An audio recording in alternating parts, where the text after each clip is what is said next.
Salut Sandrine, bienvenue sur le podcast Passionnément. Merci d'avoir accepté mon Ça invitation. fait plaisir. Merci à toi. Je suis très contente d'être là ce matin. Ouais, je te sors de ta zone de confort là, Oui, aujourd'hui. définitivement. T'es habituée de parler, mais devant un juge, devant... Devant bien du monde, mais pas devant des caméras. Merci d'avoir accepté mon invitation à sortir de ta zone de confort. Je suis vraiment contente de te recevoir.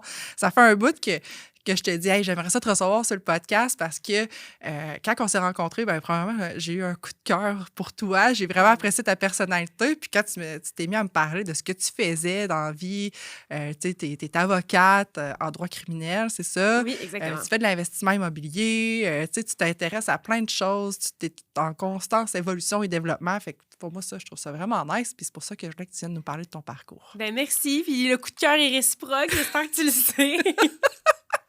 Ben, on s'en était parlé, fait que j'apprécie Ouais, aussi. ouais.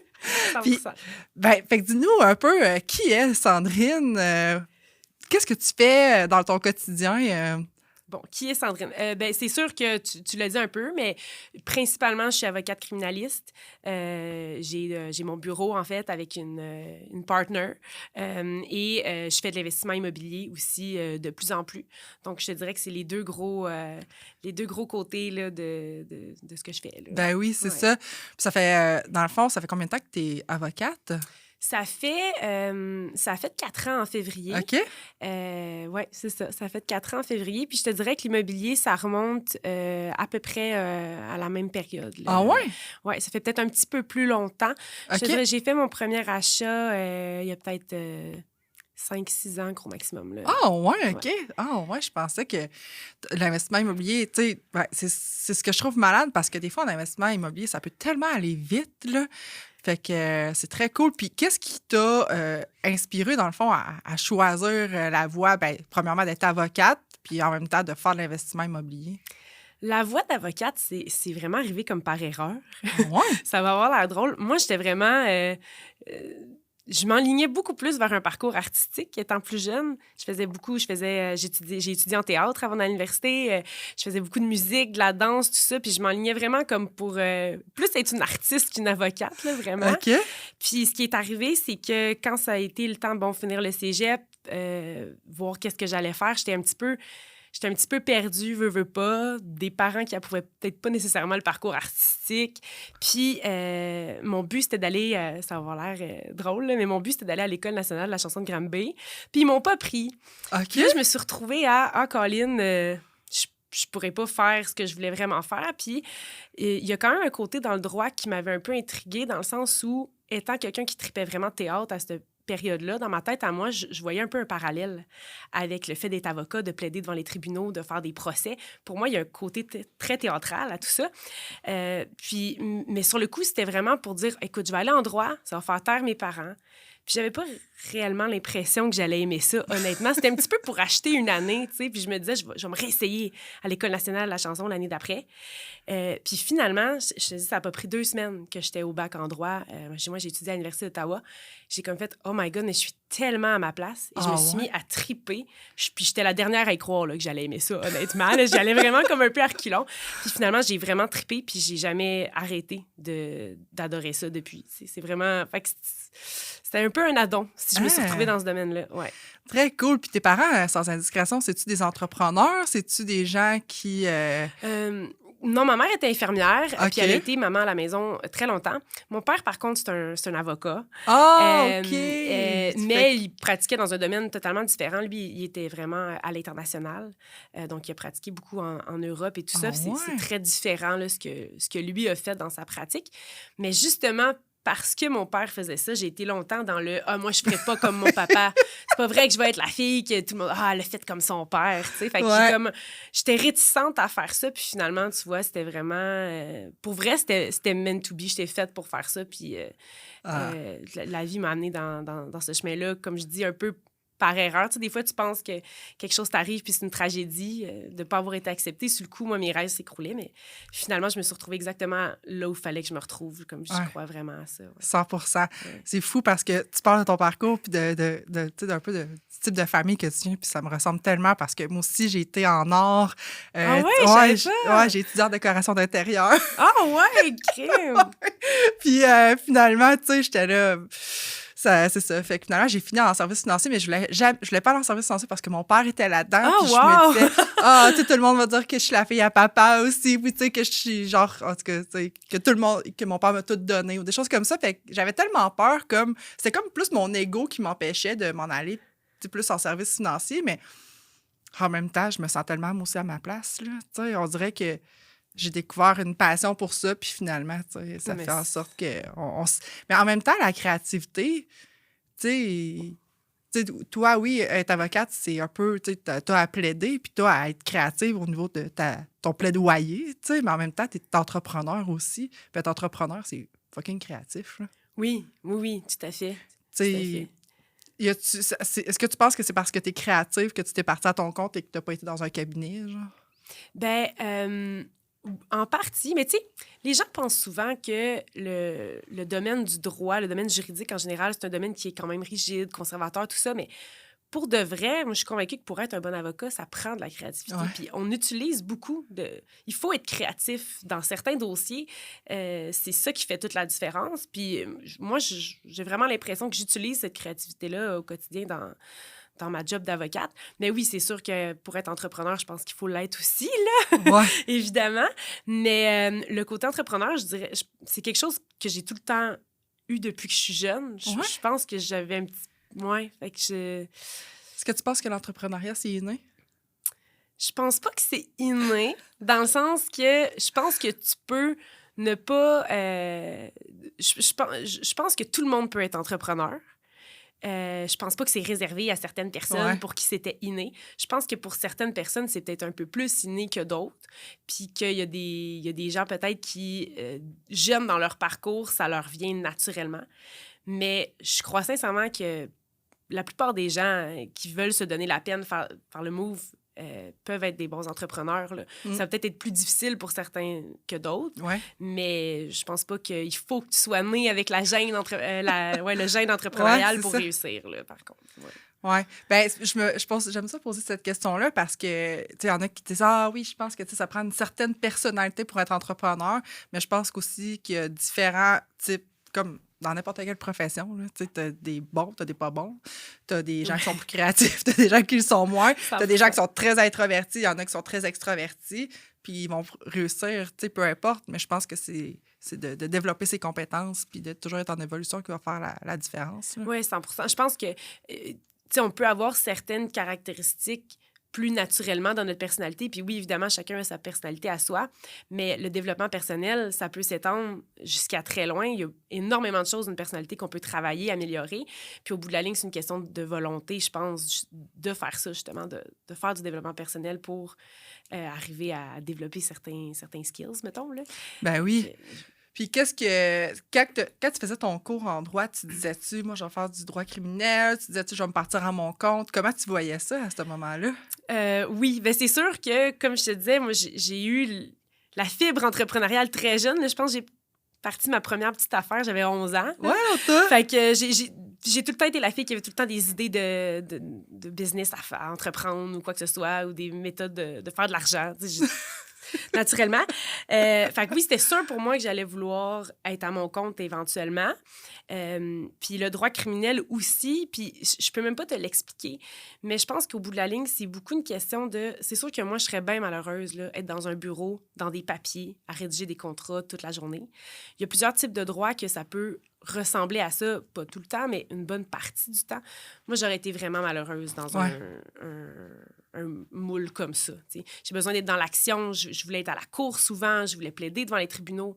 Puis le domaine criminel, c'est vraiment un des domaines dans lequel tu es le plus appelé à faire ça. Il n'y a pas une semaine de pareil. Il n'y a pas de routine, des urgences sur le fly, tout ça. Fait que c'est ce qui m'entraînait vraiment vers ce domaine de droit-là. Puis pour de vrai, je pense pas que j'aurais pu pratiquer un autre domaine de droit parce que au bout de la ligne, la petite routine un peu qui vient avec, selon moi, ça m'aurait pas épanoui. Ouais.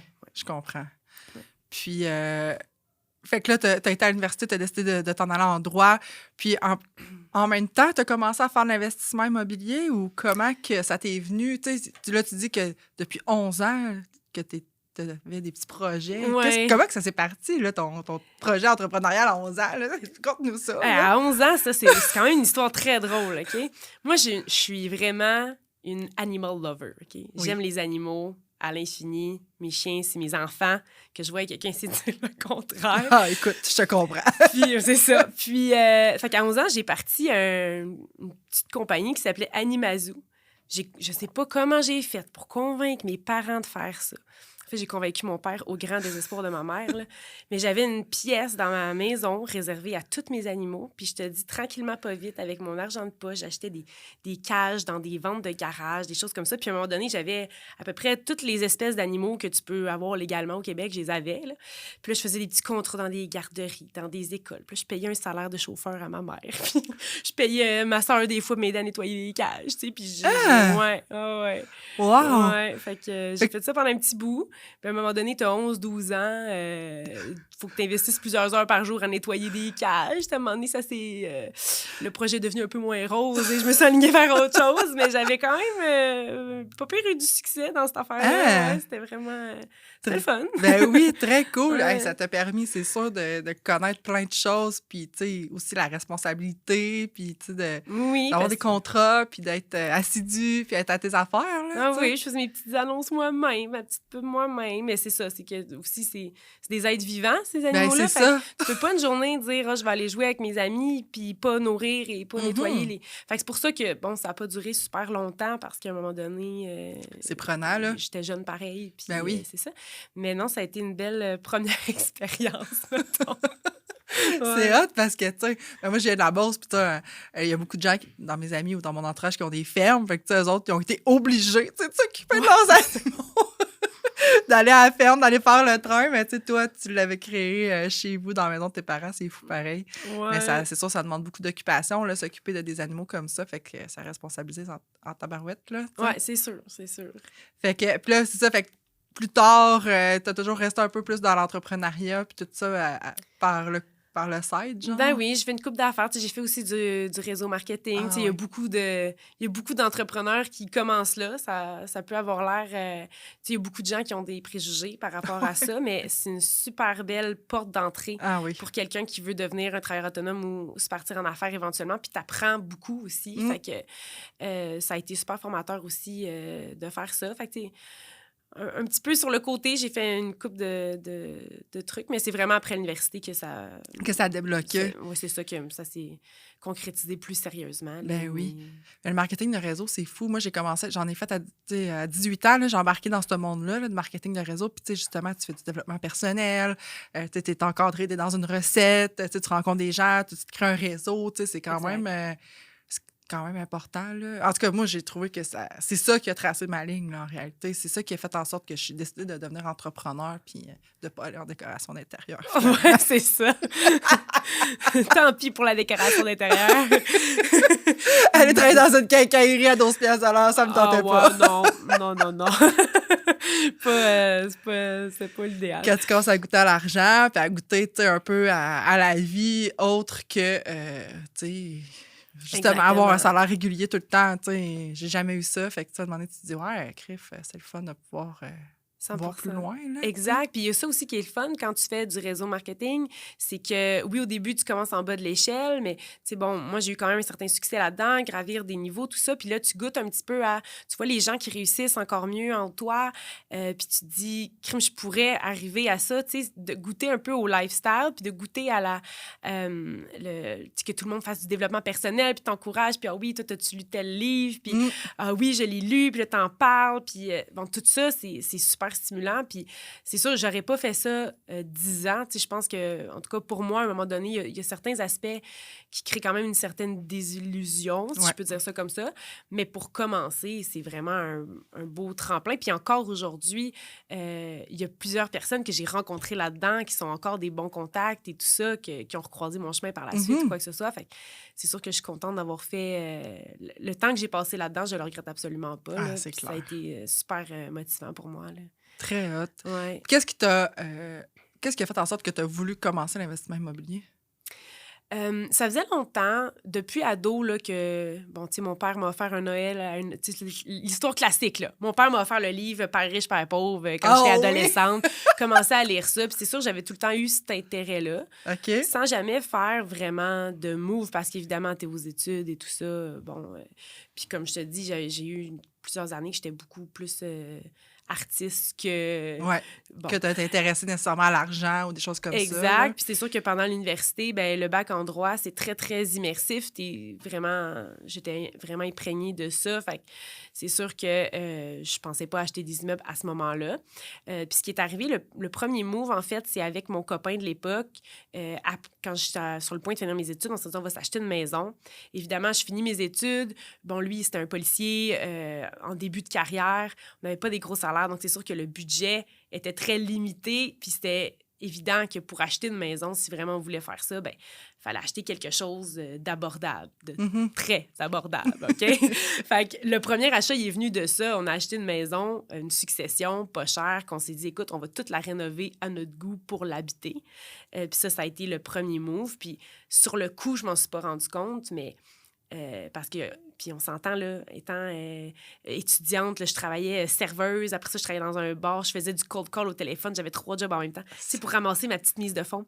Je l'ai travaillé fort, ma mise de fonds. Tu sais, des gens qui disent des fois, ils regardent le monde qui ont des portes, puis ils disent, ah, elle, c'est sûr qu'elle l'a eu facile. Ouais. Ça doit être papa là, qui lui a donné 100 000 pour s'acheter son immeuble.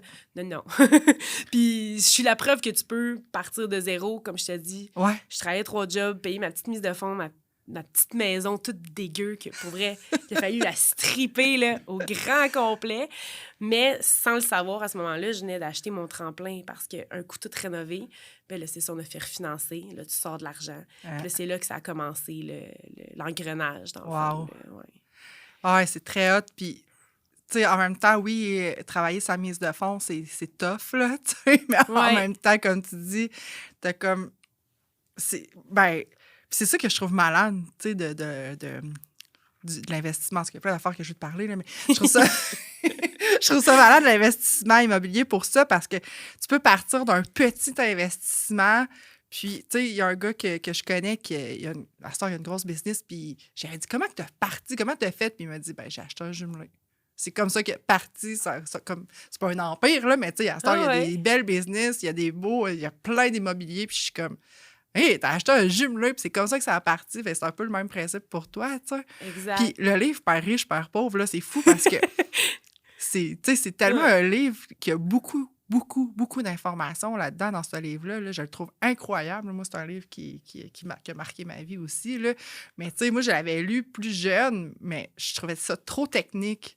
Toi, la première fois que tu l'as lu, t'as-tu fait genre vraiment « wow » ou t'as fait genre « il me semble que... » Ça a été quoi ta réaction non, pour par vrai, rapport? j'ai fait « wow ». Ouais, OK. Mais tu sais, c'est facile quand t'as 16 ans de faire « wow » en lisant un livre, puis de le ranger dans la bibliothèque, puis de rien faire avec ça. Tu sais, à ce moment-là, je pense pas que je l'ai trouvé trop technique quand je l'ai lu, mais j'ai pas non plus tout de suite « oh mon Dieu, let's go, j'achète un immeuble demain ».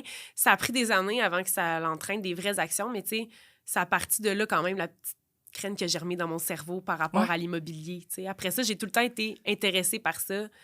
Même sans poser les actions. Oui, c'est ça. Mais d'avoir un intérêt, tu sais. Oui, l'intérêt est parti de là. Oui, c'est fou pareil. Hein? C'est très hot. Puis, tu sais, aujourd'hui, est-ce que tu dirais, parce que j'aime toujours revenir à la passion là, par rapport à ce que tu fais, dirais-tu que tu es passionné par le droit et tu es passionné par l'immobilier? Genre? Oui, 100%. C'est sûr que les deux domaines ont des enjeux différents. En ce moment, je te dirais...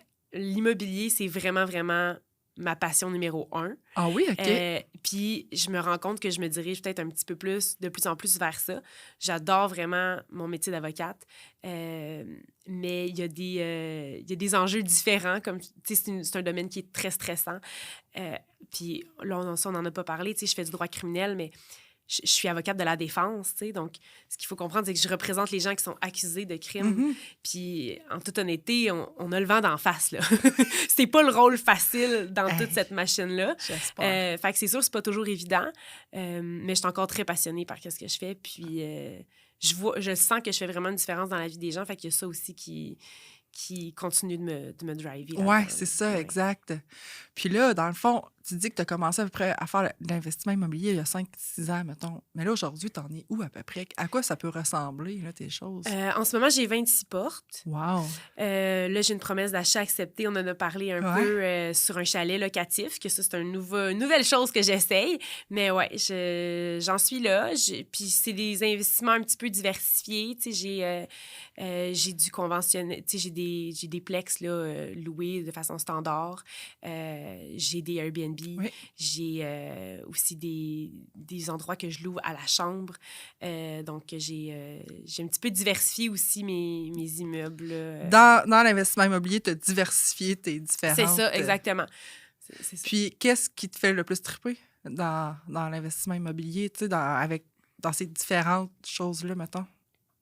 Dans les différents... Dans tes excuse-moi, tes différents investissements, tu sais, est-ce que c'est plus avoir des portes ou le Airbnb ou tu sais, qu'est-ce qui... Ben, je suis quelqu'un qui adore la gestion active. Tu sais, on s'entend faire du Airbnb ou faire de la location de chambre. C'est pas quelque chose que tous les investisseurs immobiliers vont avoir envie de faire. En fait, c'est la bête noire de beaucoup d'investisseurs immobiliers 100%. qui se disent au contraire, moi, j'aime mieux avoir 100 portes puis donner ça à une compagnie de gestion puis être plus passif dans ce processus-là. Moi, au contraire, c'est cette partie-là qui me fait triper. J'adore être en contact avec les gens. J'aime ça, choisir mes locataires puis faire de la gestion active, etc. Donc, c'est vraiment ça, moi, qui me passionne le plus. Donc, puis c'est d'ailleurs de ce côté-là que je veux m'en aller de plus en plus. Puis, pour vrai, en 2023, là, avec le prix des logements et tout ça, je pense que de plus en plus, les immeubles... justement, des chambres ou des petits logements, des choses comme ça vont être de plus en plus populaires. Ouais. Fait que moi, c'est vraiment là-dedans là, que j'essaye un petit peu de me spécialiser là, tranquillement. Ouais. Essayer de pouvoir justement continuer à fournir des logements abordables, mais beaux, tu sais, à des gens qui ont peut-être moins de revenus. Là. Certainement. Puis c'est sûr qu'en plus, avec la population vieillissante, là, c'est pas tout le monde non plus qui veut avoir nécessairement un gros espace. Ou, moi, je regarde mon beau-père qui est en maison de chambre, là, ou en chambre, mais lui, un appartement à lui tout seul, là, demandé, puis en même temps, ça y apporte la...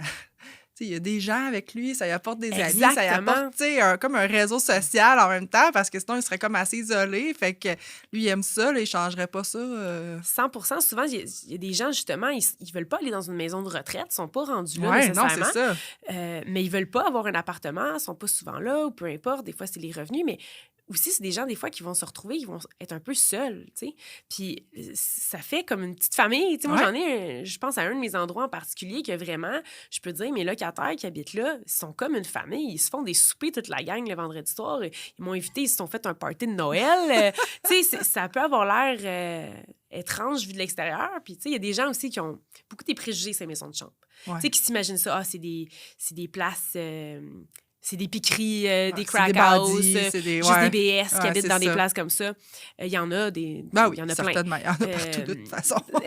Exact. Mais moi, ce que j'essaie vraiment de faire, c'est au contraire, c'est oui, de faire des chambres, mais dans des beaux endroits, des beaux espaces, avec une belle qualité de vie, puis justement de faire un petit peu, tuer ce préjugé-là que non, tu peux habiter dans une maison de chambre puis avoir une super belle place où tu habites puis être super bien, tu sais. Ben puis être quelqu'un de très respectable, surtout. C'est pas vrai que c'est juste des BS là, qui habitent dans ces endroits-là. Ben non, c'est ça. Comme on dit, de toute façon, je pense que dans n'importe quelle catégorie, il va toujours avoir des moins hot ou des plus hot, des moins bons. En tout cas, fait que ça fait partie un peu... fait que là, l'investissement, c'est fou, là, en 5 à 6 ans, là, 26 portes, je trouve ça quand même vraiment incroyable. Ben, merci. Fait que quand, dans le fond, cette maison-là, ça a été ton levier financier, tu as investi dans un plex ensuite ou, tu sais, Oui, c'est ça. En fait, ce qui a été le déclencheur, là, moi, j'avais fini de rénover la maison en tant que telle avec mon copain de l'époque, puis on s'est inscrit à une formation qui s'appelle Flip Academy. OK. Puis ça a été vraiment, tu sais, le vrai de vrai, tu sais, on avait déjà acheté notre tremplin, mettons, mais tu sais, comme je te dis, sur le coup, on n'avait même pas réalisé le bon move qu'on avait fait. Puis là, il est arrivé Flip Academy, c'est Jeff Tremblay qui avait ça, qui est encore aujourd'hui mon mentor un peu quand j'ai besoin d'aide. Il a tout le temps été là pour m'appuyer. Puis juste le fait de faire une formation avec du monde, puis là, tu vois le monde qui font des moves. Puis tu vois le monde qui sont dans l'action, bien, ça te fait prendre action, toi aussi. T'sais. Fait qu'au lieu de tu sais, de faire ça, de voir ce monde-là, c'est là que ça a comme fait, hey, là, on arrête de niaiser. Là. Ouais. Je disais à mon copain de l'époque, c'est là, on arrête de niaiser, on l'a, la maison, elle est finie de rénover, là, on peaufine ce qui reste à faire, on refinance, puis let's go, on fait des moves. Puis je sais pas ce qui serait arrivé si c'était pas de cette formation-là, d'avoir rencontré tous les gens dans cette gang-là, justement. C'est vraiment ça qui a fait. Là, on a acheté Bing Bang 2-3 le même été, puis j'ai pas arrêté depuis. Ah, ouais. Ouais. Mais c'est fou parce que, tu sais, Robert Kiyosaki, là, qui a fait Ouais. Père riche, Père pauvre, moi, je l'aime vraiment beaucoup. Oui. Lui, il dit qu'il a starté, dans le fond, avec 380 $ qu'il a investi dans une formation en immobilier, là. Tu sais, c'est ça qui a fait en sorte qu'il a parti en immobilier. Fait que, tu sais, en même temps, la formation, c'est vraiment important. Puis, tu sais, moi, je n'ai jamais fait de formation. Puis, c'est ça que je suis en train de me dire que si je veux continuer, parce que moi aussi, c'est un intérêt que j'ai de développer l'investissement immobilier. En même temps, je me dis, il faut que je suive la formation, tu sais, parce qu'il me semble que j'ai l'impression que je vais rester au même niveau, sinon, j'évoluerai jamais. Puis, c'est comme n'importe quoi, en réalité. Ouais. Tu sais, que dans ton domaine, tu veux te spécialiser, ben tu vas te spécialiser en suivant de la formation, ou, tu sais, dans... Fait que moi, je regarde juste dans mon domaine, dans le service financier, il y a tellement de spécialités, d'expertise. Bien, si je fais jamais de formation, je ne deviendrai jamais meilleure en soi. Si je reste toujours dans ma zone de confort à faire ce que je fais, les petits clients aussi, puis ça, bien, j'irai jamais plus loin, tu sais, en même temps. Là. Ben exactement. En fait, puis c'est ça l'affaire, c'est que est-ce que tu t'amélioreras jamais? Ben pas nécessairement. Il y en a des investisseurs immobiliers qui achètent eux-mêmes puis qui vont apprendre sur le tas, si on peut dire. Puis je dis pas qu'ils réussiront pas, mais à quel point ils auraient pu réussir 2 fois plus vite avec les bons outils. Ouais, moi, je crois beaucoup à la formation, pas juste pour le contenu que dans la formation. Honnêtement, je pense que c'est même pas ça le plus important. C'est les gens que tu rencontres. C'est le réseau, ouais. C'est le réseau que tu te crées. Tu sais, le proverbe là, qu'on peut voir des fois qui dit que tu es la moyenne des 5 personnes avec qui tu passes le plus de temps. Moi, j'y crois dur comme fer à ça. C'est sûr que si ton entourage investit pas, il y a des chances que tu n'investisses jamais si tu t'entoures pas de gens qui font, tu sais, puis qui passent à l'action. Exact. C'est entraînant. Il y a un effet d'entraînement là-dedans de s'entourer de gens qui sont motivés par ça aussi. Puis, fait qu'au-delà des connaissances que tu apprends, c'est les gens que tu rencontres souvent qui font... Pour moi, ça fait que toute la différence, j'arrêterai jamais d'en faire des formations juste pour ça. Oui. Ouais, puis tu sais, c'est d'ailleurs dans une genre de formation qu'on s'est rencontrés. Exact. Tu vois? Comme quoi... Ben oui, puis tu sais, j'y allais moi aussi un peu dans ces raisons-là parce que je me disais, justement, tu sais, je veux next level, puis tout ça, mais si je veux atteindre un autre niveau, ben il faut que j'aille des gens qui ont atteint d'autres niveaux, il faut que je sois inspirée par ces gens-là, puis il faut que je me rapproche de ce type de personnes-là. Fait que, tu sais, je trouve que c'est 100% aligné avec ma façon de penser, puis c'est vraiment à prioriser, à mon avis. Là. Surtout quand on est entrepreneur puis qu'on veut, c'est ça, atteindre d'autres niveaux de... Oui, c'est sûr. Puis même, mettons, pour quelqu'un qui a le goût de commencer dans l'immobilier ou qui a le goût de se partir en entrepreneuriat, mais qui ne sait pas par où commencer, bien, commence par une formation, puis va jaser avec du monde, puis ça va s'enclencher, tu sais. 100%. Mais c'est pas en restant tout seul dans ton salon que ça va arriver, par contre. Non. Tu sais, c'est ça, là. C'est pas en ayant toujours peur, puis en investissant jamais que quelque chose qui va se passer, là. Ça, c'est sûr. Ça, on est d'accord là-dessus. C'est ça.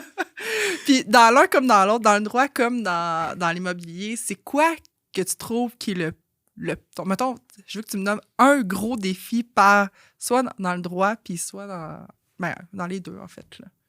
Mettons qu'on commence par l'immobilier. Ça, c'est une bonne question, ça. Tu sais, il y a plein de monde parce que, tu sais, souvent... moi, au début, là, avant, là, je disais tout le temps, hey, moi, là, je veux pas faire de plex. Là, je veux pas faire d'investissement immobilier dans les plex ou dans les portes parce que je veux pas faire de plomberie. Tu sais, c'est genre, mettons, la croyance limitante fois 1000. Ouais, là, je me dis, tu sais, voyons, là, moi, je suis pas manuel, tu sais. Fait que, tu sais, y a-tu des choses comme ça que toi, tu trouves que en tant qu'investisseuse, y a-tu des choses qui t'ont bloqué ou qui te font vraiment des gros défis à chaque semaine ou dans ton quotidien, mettons? Je dirais que souvent, le défi... Puis ce que j'aime de l'immobilier, puis ça, c'est vraiment ma perception à moi, je trouve que tous les défis... Tu sais, des fois, il y a des défis démotivants, pour moi, les défis en immobilier sont motivants, sont challengeants. Je pense que c'est la preuve que je suis vraiment passionnée par ça, parce que même les problèmes, j'ai du plaisir à les régler. Tu sais, visiblement, je suis comme pas objective par tout. Mais le défi, c'est souvent les questions de financement. Tu sais, pour moi, c'est ça. À un moment donné, justement, quand tu arrives à un certain niveau, tu as déjà une coupe de porte et tout ça, ben il faut être de plus en plus créatif. Donc, l'aspect le plus compliqué, je pense, au stade où j'en suis, c'est ça. Je pense qu'à un moment donné, tu n'as pas le choix aussi de trouver des partenaires, de faire des partenariats pour lever des fonds, etc. Puis c'est peut-être ça aussi qui peut être un petit peu plus un défi, dans le sens où un partenariat en affaires, c'est comme un mariage un peu. Là. Oui. Donc, de trouver les bonnes personnes avec qui s'associer pour aller où tu veux, ça aussi, c'est un des défis, là, je dirais. Clairement. Ouais. Clairement. Puis, tu sais, dans le quotidien, mettons, là, de gérer les locataires, puis tout ça, comment que tu trouves ça? Parce que ça, je pense qu'il y a beaucoup de gens aussi qui s'arrêtent par rapport à ça. Oui, mais moi, j'ai du plaisir à le faire. C'est ça que je te disais tantôt. Puis, bon, dans certains de mes immeubles, justement, j'ai une clientèle peut-être un peu plus démunie et tout ça, mais c'est un petit peu ça la qualité du défaut de faire les deux domaines en même temps. Je sais qu'il y a beaucoup de gens qui disent qu'il faut se focusser dans un seul domaine. Là. Mettons, t'es avocat, soit avocat 400 %. Puis bon, peut-être que c'est pas le bon modèle pour plusieurs. Pour moi, c'est quelque chose qui marche de faire les deux. Puis c'est comme si ça se complète un petit peu. Ouais. Par exemple, je suis habituée à dealer avec des personnalités des fois pas faciles, avec des gens plus démunis, des gens qui ont de la santé mentale dans le cadre de ma job d'avocate criminaliste, tu sais. Ben, en quelque part, ça m'aide dans ma job d'investisseur immobilier. Moi, avec les gens que je deal au quotidien dans ma job d'avocate, là, moi, les petits problèmes de locataires, là, je les trouve bien faciles à gérer, tu sais. Pour moi, c'est de la petite bière, là, tu sais.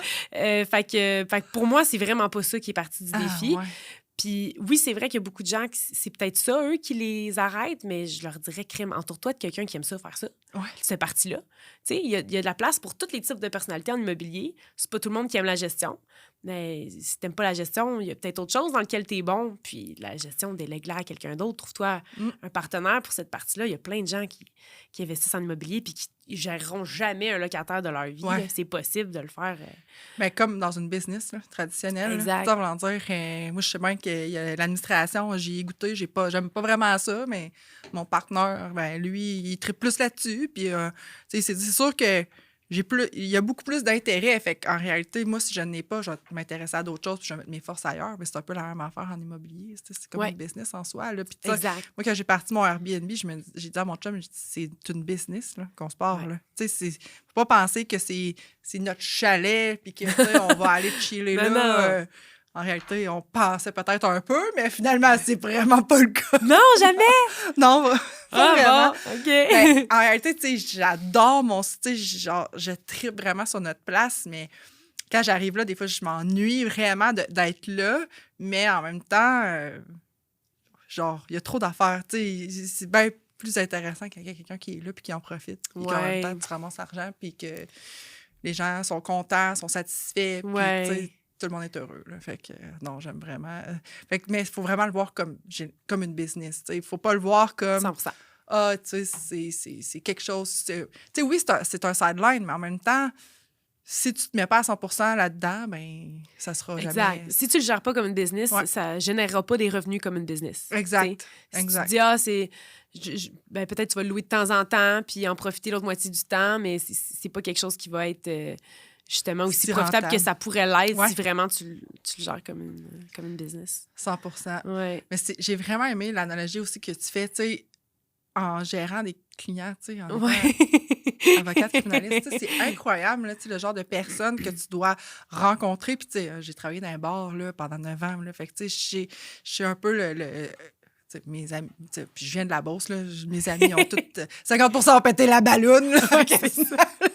Il est vrai, le petit préjugé des Beaucerons, là. Oui, il est vrai, on est des têtes de cochon.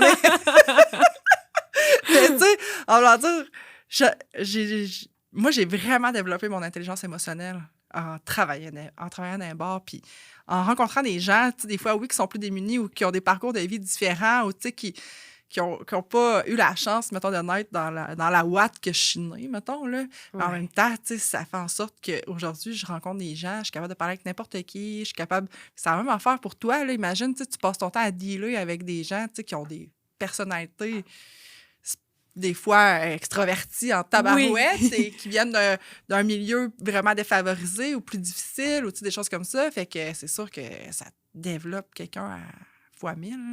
Oui, c'est sûr que c'est peut-être pas pour tout le monde, mettons. Puis, mais je pense que, pour une raison inconnue, mais j'avais cette facilité-là, je pense, de dealer avec des personnalités difficiles. Puis évidemment, ben, plus le temps avance, plus tu développes, comme tu dis, une intelligence émotionnelle, puis moins ça devient difficile en soi, tu sais. Fait que c'est pour ça... Tu sais comment les prendre, tu sais comment leur parler, exact. Tu sais quoi dire. Tu sais, c'est sûr que ça se développe vraiment à vitesse grand V, là. Ouais. Fait que après ça, gérer des petits locataires, il n'y a pas de stress, non, là. Ben c'est ça, c'est sûr que je vois pas ça comme une montagne de gérer des locataires après ça, là. Ah, c'est clair, c'est clair. Fait que... J'avais une autre question que j'aime beaucoup poser. Qu'est-ce que ça représente? Tu sais, est-ce que là, tantôt, tu disais que tu es épanouie, tu aimes vraiment ce que tu fais, tu es bien dans ta vie, tu aimes ça. Ouais. Est-ce que pour toi, le succès, qu'est-ce que ça représente pour toi? Qu'est-ce que ça veut dire? C'est une grosse question. Hein? Grosse question existentielle. C'est une question philosophique, mais j'aime ça la poser parce que je trouve que chaque personne a sa vision du succès. Puis j'aime ça savoir qu'est-ce que les gens en pensent. Bien, pour moi, le succès, c'est d'être épanoui dans toutes les sphères de ta vie. Tu sais, d'avoir un peu le whole package. Ouais. Puis, je pense que c'est ça, avoir du succès. Tu sais, avoir du succès, c'est pas juste avoir une entreprise florissante. Si toute ta vie personnelle, par contre, t'es mise de côté puis que t'arrives chez vous puis t'es malheureux, tu sais. Fait que pour moi, c'est ça. C'est d'avoir un bel équilibre entre toutes ces sphères-là. Autant, OK, ça va bien en affaires, mais ça va bien aussi dans ma vie personnelle, être en santé, prendre le temps de prendre soin de soi aussi, avoir une belle relation avec soi-même au travers de tout ça. Tu sais, il y a beaucoup de culture là, de se partir en affaires, faut que tu arrêtes de dormir, faut que tu hustles 24/7, puis tout ça. Je suis pas tant dans ce... Oui, OK, c'est correct, il faut travailler fort, là. Comme don't get me wrong, je travaille très fort dans la vie. C'est sûr. Mais à un moment donné, ça prend un certain équilibre. Je pense que c'est pas un vrai succès d'avoir une business qui fait donc de l'argent si au bout de la ligne, toi, quand tu arrives chez vous, c'est vide. Fait que pour moi, c'est ça. Puis ma vision est un petit peu à l'effet que je serai jamais rendue où je veux me rendre, mais c'est de quand même être heureux dans le moment présent, même si tu as des objectifs pour le futur. Oui. Tu sais, d'être... Ben, je fais du pouce un peu sur ce que tu dis, là. Tu sais, d'être heureux pendant le cheminement, pendant le parcours, tu sais. Parce que moi, auparavant, je me disais, mais que j'aille atteindre, tu sais, on dirait que dans ma tête, je me disais, quand je vais atteindre ce palier-là, là, je vais être heureuse. Tu sais, on a demandé, tu te rends compte que tabarouette, tu sais, comme tu dis, je vais-tu vraiment un jour y atteindre? Tu sais, est-ce qu'il faut vraiment que j'attende d'être rendue là pour être heureuse ou épanouie, là, tu sais? Exact. Puis c'est un piège qui est facile à tomber dedans quand t'es quelqu'un d'ambitieux parce que t'as jamais fini. Tu sais, t'atteins un objectif, tu peux pas t'empêcher de t'en fixer un nouveau encore plus gros puis encore plus gros. Puis si tu prends pas le temps de vivre le moment présent au travers de ça puis de t'arrêter 2 minutes d'être comme, hey, je suis donc bien reconnaissante, tu sais, pour d'avoir accompli X, Y, Z, ben c'est ça, c'est là que tu tombes dans le piège de jamais être dans le moment présent puis de juste tout le temps penser à ce qui s'en vient plus tard. C'est facile de tomber là-dedans, mais c'est ça, je pense que c'est important d'essayer justement de se ramener. Tu sais, moi-même, je peux tomber dedans des fois un peu, là, mais j'essaie tout le temps de... C'est quasiment plus facile de tomber dans le piège, tu sais, à l'inverse, de trop travailler ou, tu sais, de s'oublier des fois, là. Exact. Fait que de se ramener, de dire, OK, là, ces temps-ci, je suis un petit peu déséquilibrée, là, mettons. Exactement, puis de pas, c'est ça, pas oublier de pas négliger le reste, tu sais, c'est... Puis, tu sais, t'as l'air d'une fille aussi qui a plusieurs passions, là. Tu sais, genre, oui, l'immobilier, oui, le droit, mais en dehors de ta vie professionnelle. Tu sais, je pense que tu as des chevaux, tu as des chiens, tu traites encore ces animaux. Tu as l'air d'avoir d'autres passions que juste le business en soi. Oui. Bien, surtout, je te dirais que mon gros passe-temps, c'est vraiment l'équitation. Tu sais. Oui. Je monte à cheval 4-5 fois semaine. Je fais de la compétition l'été, tout ça. J'ai un cheval, fait que ça aussi, ça me tient très occupée. Mais c'est ça qui me garde... saine d'esprit, si je peux dire ça comme ça. Pour moi, l'équitation, c'est ma thérapie. Il y en a qui vont voir le psy, il y en a qui vont prendre un bon bain avec des bulles. Là. Moi, c'est quand je m'en vais monter mon cheval, je ne pense plus à rien. Parce que c'est le problème des gens créatifs, là. Je suis pas la seule à être comme ça. Sûrement que la plupart des entrepreneurs diraient ça aussi, mais mon hamster, il arrête jamais, tu sais. Je suis tout le temps en train de réfléchir à quelque chose. Je suis tout le temps... la roue, elle arrête jamais. Sauf quand je suis sur mon cheval. Je mets mes fesses dessus, là, puis je ne pense plus à rien. Je décroche à 400%. Puis, je pense que c'est sain d'avoir ça, d'avoir une chose dans notre vie qu'on a beau travailler fort, être ambitieux, etc., d'avoir quelque chose qui nous ramène à maintenant, puis d'arrêter de se vider le cerveau. Je pense que c'est super important aussi. Fait que moi, il y a bien des gens qui me disent comment tu fais pour faire tout ça? Ou tu devrais annuler ton cours d'équitation pour finir tel dossier. Peu importe, là, je suis comme, j'ai pas fini ma requête, puis annule ton cours, puis clenche ça. Mais non, je ne m'autorise pas à annuler ces moments-là parce que c'est ça qui me garde saine, c'est ça qui me garde... qui me permet d'avoir des moments que je décroche. Puis pour moi, c'est une priorité, ces moments-là. Il n'y a rien qui peut me faire annuler ces moments-là, tu sais. C'est hot, vraiment, vraiment. Puis c'est tellement important, je trouve, là, comme tu dis, tu sais, en même temps, ça te permet d'être épanoui, là. Tu sais, ça fait, c'est une des clés, sûrement, qui fait en sorte que au quotidien, tu es heureuse, puis que tu sais, de juste être dans l'instant présent avec ton cheval, tu sais, d'apprécier, c'est tellement puissant, là. Avec une petite roche de dopamine puis d'adrénaline avec ça. Ouais, c'est ça, parce que tu fais des sauts aussi. Ouais, je fais du saut d'obstacle. Ouais, c'est ça. Ça me donne mon petit high en même temps, là. Fait que, Très cool. Ouais. Vraiment. Dis-moi donc, c'est quoi tes prochains projets? T'en as-tu des projets? Là, t'as ton chalet, là, mais où tu te vois, là, mettons, dans 5 à 10 ans, là? Tu te vois-tu avec 1000 portes ou comment tu te vois, mettons? Je qualifie pas ça en nombre de portes. OK. Je sais qu'il y en a qui aiment ça, qualifier ça comme ça. Pas moi. C'est sûr que j'ai l'intention de continuer à acheter de l'immobilier. Dans 5-10 ans, c'est sûr, je me vois avec beaucoup plus d'immobilier. Puis... évidemment, j'aimerais peut-être grossir mon bureau aussi. Oui. C'est en processus actuellement. Bon, le staff et tout ça. On n'est pas revenu tantôt au défi de ce côté-là, mais vrai. Pour de vrai, un des défis, là, c'est vraiment trouver des bons employés. C'est pas facile. Je pense qu'en ce moment, beaucoup de gens se retrouvent avec cette problématique-là, malheureusement. Ouais. C'est pas facile, mais tranquillement, pas vite. Là, donc, Tu cherches des employés ou des avocats qui vont travailler pour vous autres, mettons? Les deux. Les deux, OK. Oui. C'est sûr que c'est pas évident, là, d'avoir du monde qui vont te représenter et représenter ton bureau, là, t'sais. Exact. Fait que c'est ça, c'est pas évident. Puis, il y a beaucoup de gens qui graduent en droit, mais qui veulent faire du droit criminel, peut-être un peu moins. OK, c'est peut-être un peu moins un domaine populaire. On est peut-être un petit peu comme le mouton noir de la profession, là, les avocats de la défense. Donc, j'en avais engagé une avocate récemment, puis écoute, elle n'a pas été là longtemps, là, puis elle m'a dit, j'étais sûre que j'étais passionnée du droit criminel, puis je voulais faire du droit criminel, mais elle dit, maintenant que je côtoie les clients, je me rends compte que je raccroche le téléphone avec les clients, puis je me sens pas bien. Puis là, j'amène avec ça chez nous le soir, puis je suis pas bien, je me rends compte que j'ai pas la personnalité pour faire ça. Mais c'est ça, c'est de trouver quelqu'un qui est capable d'en prendre un peu parce que ça fait partie de la job. Là, ah oui, c'est tellement pas évident de trouver des gens qui ont des valeurs qui nous ressemblent, qui ont des personnalités. Des fois, on veut avoir des gens qui, sans être comme nous, mais qui ont des intérêts communs ou des choses pour avoir un bel esprit d'équipe là, en soi. Là. Moi, je sais bien que j'ai pris des décisions dans les dernières années qui font en sorte que la croissance, on va la slacker un peu. On voulait juste croître, mais là, tu te dis, OK, c'est parce que la main-d'œuvre va demander... pas évident à trouver. Puis là, tu te fies sur des gens, t'es formes, puis là, finalement, ça marche pas. Puis là, tu te dis, tabarouette. Alors, c'est vraiment tout qu'un défi. Là. Oui, vraiment. Pour l'avoir vécu, là, former quelqu'un, elle s'en va, tu reformes quelqu'un, elle s'en va. Tu sais, c'est très drainant. Pour moi, en tout cas. C'est une des choses les plus difficiles. Là. Mais là, ça va bien. Là, l'équipe qu'on a actuellement, je touche du bois, là, mais ça semble très bien s'enligner, là. Il y a des nouvelles personnes qui se sont jointes à nous récemment, puis à date, ça va très, très bien. Donc, Puis avec la pandémie, là, je te pose une question par rapport... ça n'a même pas rapport avec le podcast, mais avec la pandémie, est-ce que vous avez pu étendre votre comment je pourrais dire ça? Tu peux-tu faire maintenant des gens de Québec ou tu peux-tu faire des gens au Saguenay ou en Abitibi ou tu es vraiment restreint à ton. Moi, c'est ça qui est extraordinaire. Puis c'est ça, les gens qui connaissent pas le domaine juridique sauront peut-être pas ça, mais avant, là, je te donne un exemple. Mettons, moi, mon bureau, il est à Saint-Jérôme. Ouais. Puis là, j'avais un dossier à Joliette, un proforma. Ouais. Proforma, c'est une date de cours où il va juste avoir peut-être un peu de la négociation, puis ça va être reporté à une autre date. Il n'y a pas de témoin, c'est pas un procès. T'sais.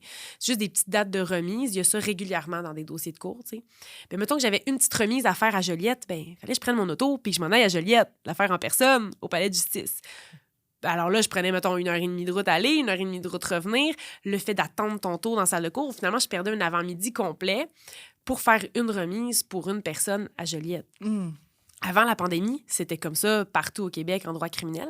Ce qui a été extraordinaire avec la pandémie, c'est plate, là, elle a fait le malheur de beaucoup de gens, mais s'il y a une chose de positive que ça a apporté, c'est que maintenant, tout se fait par visioconférence.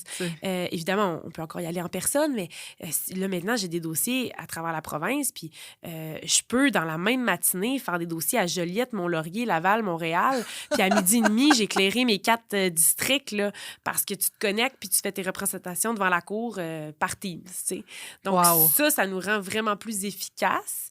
Par contre, ça vient avec certains défis, évidemment. Là, la technologie, c'est pas infaillible, puis bon. C'est pas fait pour tout le monde non plus. Probablement, tes clients, des fois, est-ce qu'eux doivent être présents en Teams aussi ou en personne?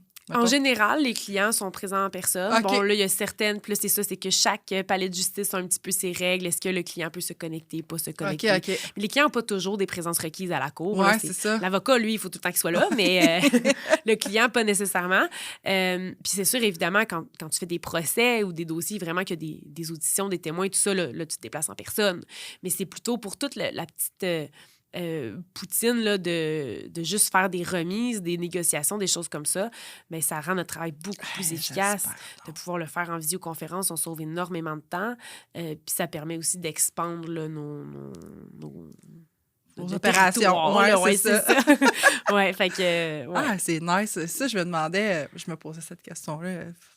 Je voulais te le poser, mais ça donne que c'est dans le podcast. Oui. Que vous pouvez faire appel à Sandrine partout si vous aimez sa vibe. Partout au Québec. Si vous pouvez t'arrêter, on va mettre son numéro de téléphone.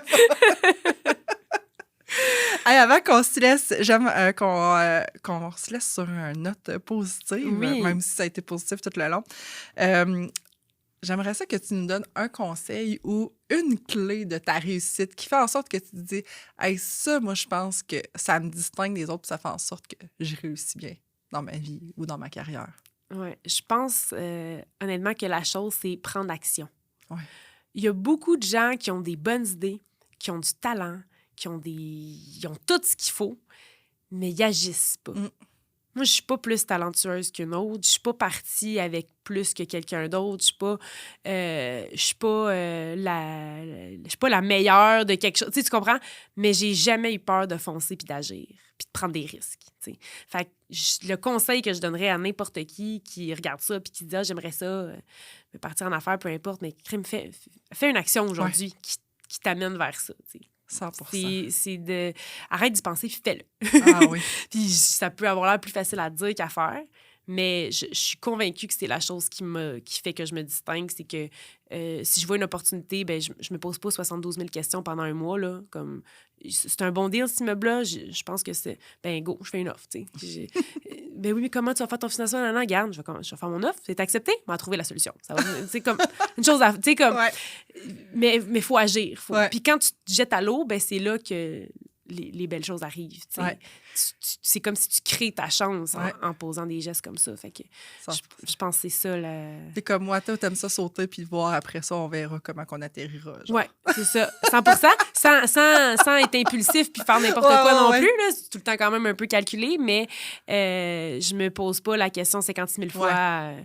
Je sais ce que je veux, je sais que je m'en vais, puis puis j'hésite pas à agir. Je pense qu'il y a juste là la différence. Je suis pas meilleure qu'un autre, mais j'ai pas peur, ou je laisse pas mes peurs m'arrêter. Ouais, j'aime ça.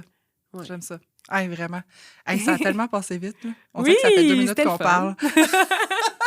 Je sais pas pour toi, là, mais moi, je t'aurais écouté encore très longtemps. Merci beaucoup d'avoir accepté mon invitation à venir partager sur mon podcast en toute transparence et honnêteté. Ça m'a fait vraiment plaisir. On adore. Fait que on peut te rejoindre. Je vais mettre tes informations dans les détails du podcast, mais si les gens veulent te rejoindre, communiquer avec toi, c'est quoi la meilleure façon? La meilleure façon, ben, je suis sur les réseaux sociaux, mais sinon, ça peut être tout simplement par téléphone. Là, on peut mettre un petit lien. C'est ça, avec les avocats de la défense criminelle, là, c'est 24/7. Le téléphone, là, que je suis assez facile à rejoindre s'il y a quelque chose. Ah, mais c'est fantastique, super. Ben, merci beaucoup. Ben, ça me fait plaisir. Bonne Merci à continuité, toi. bon succès. Merci.